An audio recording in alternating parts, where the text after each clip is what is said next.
Hello दोस्तों, नमस्कार। स्वागत है एक बार पुनः आपके अपने यूट्यूब चैनल जीनियस क्लासेस में।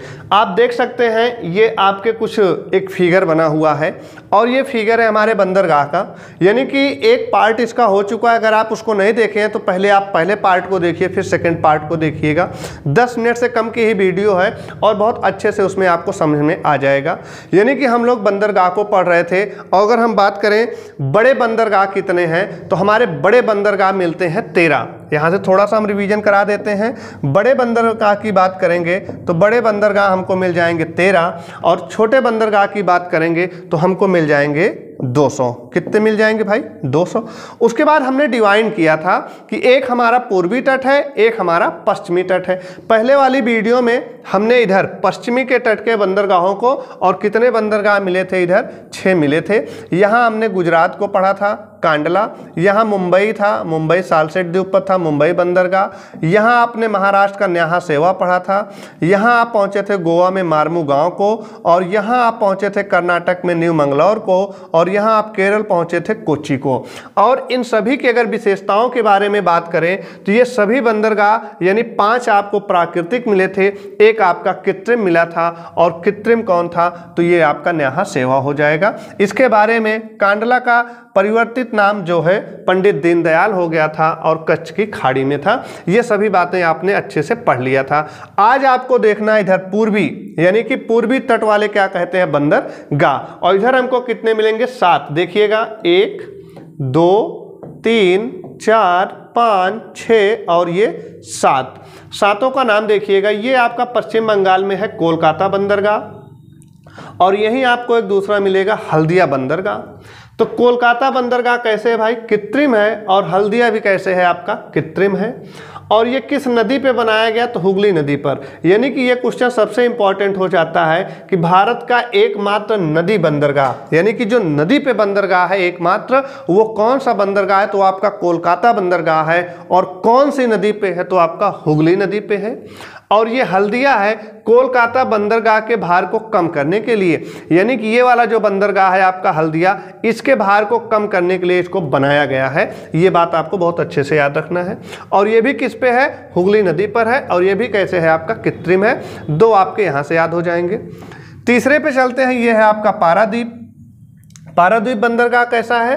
प्राकृतिक है और ये आप पहुंच गए उड़ीसा में। कहाँ है भैया? उड़ीसा में। और उड़ीसा में ही आपको चिल्का झील मिलती है जो खारे पानी की झील होती है, तटीय झील भी होती है। तो चिल्का झील के पास आपका पारादीप बंदरगाह हो जाता है। नेक्स्ट चलेंगे हम लोग विशाखापट्टनम में। विशाखापट्टनम में चलेंगे तो ये भी आपका क्या है? प्राकृतिक है। और ये कहाँ मिलेगा? आंध्र प्रदेश में। ये भारत का सबसे गहरा है। इसकी विशेषता आपको सबसे ज़्यादा याद रखना है कि भारत का सबसे गहरा कौन सा हो जाएगा? विशाखापट्टनम। 2 क्वेश्चन याद करिएगा। अगर कभी आपसे पूछ ले कि भारत का सबसे बड़ा बंदरगाह कौन सा है तो आप यहां का बताएंगे कांडला यानी पंडित दीनदयाल। दूसरा पूछ ले तो आप बताएंगे मुंबई को, सालसेट द्वीप पर जो है बंदरगाह। लेकिन अगर आपसे पूछे कि सबसे गहरा कौन सा है तो वो आपका हो जाएगा विशाखापट्टनम। तीनों की विशेषताएं आपको याद रखना है। नेक्स्ट चलेंगे 4 नंबर। यहाँ पहुंचिएगा 1 2 3, ये 4 हो गया। ये 5 नंबर पे आपको एन्नौर बंदरगाह दिया गया है। और एन्नौर बंदरगाह चेन्नई बंदरगाह के भार को कम करने के लिए। और यहाँ पे आपको नीचे चेन्नई दिया गया। ये चेन्नई बंदरगाह पूर्वी तट का सबसे पुराना है, यानी चेन्नई वाला भैया क्या है? सबसे पुराना इसकी विशेषता है। और इसके भार को कम करने के लिए एन्नौर बनाया गया, यानी कि कोलकाता के भार को कम करने के लिए हल्दिया बनाया गया और चेन्नई के भार को कम करने के लिए एन्नौर बंदरगाह बनाया गया। दोनों बातें याद रखनी है। और लास्ट में आप देख रहे होंगे ये तूतीकोरिन बंदरगाह है जो मन्नार की खाड़ी में है। और ये भी कैसा है? आपका प्राकृतिक बंदरगाह है। छोटे बंदरगाह जो आपको 200 दिए गए हैं, यहाँ से कभी क्वेश्चन नहीं बना है तो इनको आपको विशेष याद भी नहीं रखना है। बस संख्या में याद कर लो कि इनकी संख्या कितनी है। 200 मिलती है, बस आपका काम हो जाएगा। तो एक बार पुनः आप रिवीजन करिएगा। यानी कि अगर बड़े बंदरगाह भारत के पूछेंगे तो 13, छोटे पूछेंगे तो 200। ये आपका कौन सा तट है? पश्चिमी तट। पश्चिमी तट पे आपको 6 मिलेंगे और पूर्वी तट पे आपको 7। 7 6 कितने हो जाएंगे? 13 हो जाएंगे। इधर का हमने रिवीजन करा दिया, नाम बता दिया। इधर के आपके सामने जो है चित्र में बने हुए हैं, इनको एक बार आप पढ़ लीजिएगा।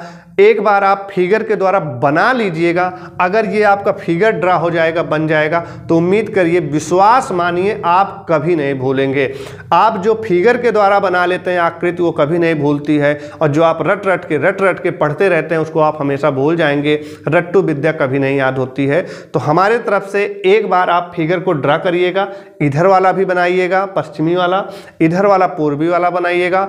अगर वीडियो आपको पसंद आई हो, अच्छा लगा हो, तो लाइक कर दीजिएगा और कमेंट करके जरूर बताइएगा। हम आपके कमेंट का इंतजार करेंगे। आप कमेंट करेंगे तो हमें हौसला मिलेगा और हम इस तरह से आपके लिए वीडियो लेकर आएंगे और बनाएंगे। तो जरूर एक बार कमेंट करके आप सभी लोग बताइएगा कि ये वीडियो आपको कैसी लगी। मिलते हैं नेक्स्ट टॉपिक के साथ नेक्स्ट वीडियो में। तब तक सभी को नमस्कार। जय हिंद, जय भारत।